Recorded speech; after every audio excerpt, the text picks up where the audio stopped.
So till now we have all our data entered in Excel and we have our database ready with some column headers, row headers, numbers as well.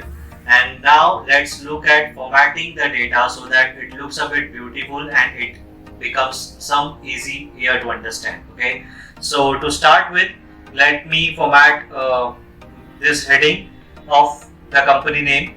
So as I told you in my previous lessons that the entire text here, when I select A1, formula bar shows that this entire text is in A1 itself, which means to format this I don't have to select like this A1, B1 and E until this, right? I just need to select A1 and then I can come here and select the font style, whatever I want. So here I get a list of font styles. Okay, there are too many, obviously we can select any, and even before we select, here we can see that it is showing you a preview of how the text will look like. Even before you are selecting, you are just hovering over or moving the mouse over the font styles and it shows us how it will look like. Okay, so let me select Arial Black from here. Then we have font size. We can come to this drop down and select different font sizes. Okay, focus here. When I try to increase the font size beyond 12, it's, see, in the lakhs the figure is now not getting overflowed in after cell G, because cell H1 is having some data, it is not blank. Okay, so the data will be overflowed only till it finds blank cells, not after that. So let me decrease size a bit, let me keep it to 12. We have two buttons here, increase font size and decrease font size. So instead of using this drop down and selecting a number by yourself, you can use these buttons as well.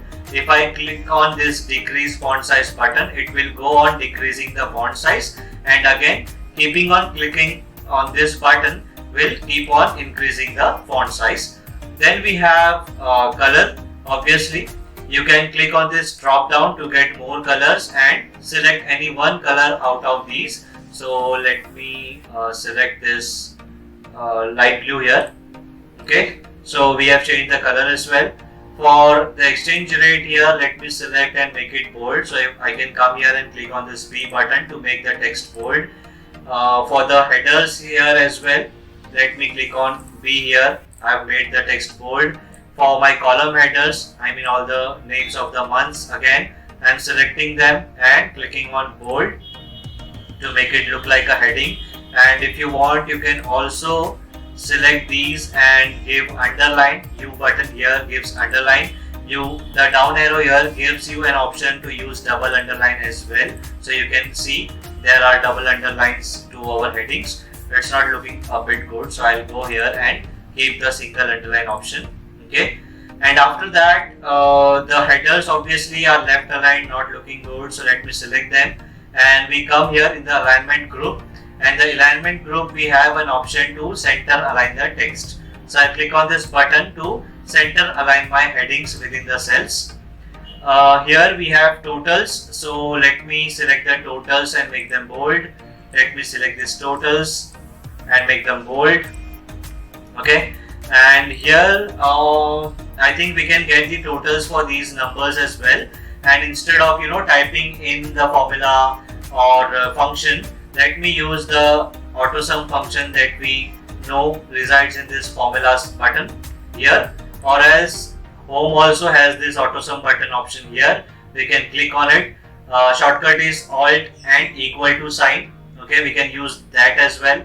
So I click on it, I get the function, it automatically finds numbers to the left hand side of it and it gives me the function of sum C11 to N11. I press enter. Again I come here, click auto sum here, or go to formulas, click auto sum here. It does the same thing. Okay, gives me the formulas, enter. And now after a bit of formatting, my data is looking a bit good and it's become much easier to understand, right? So all this is about formatting text. You can play around with the options here, okay, for practice. And in our next video, we will look at formatting numbers. See you in next video.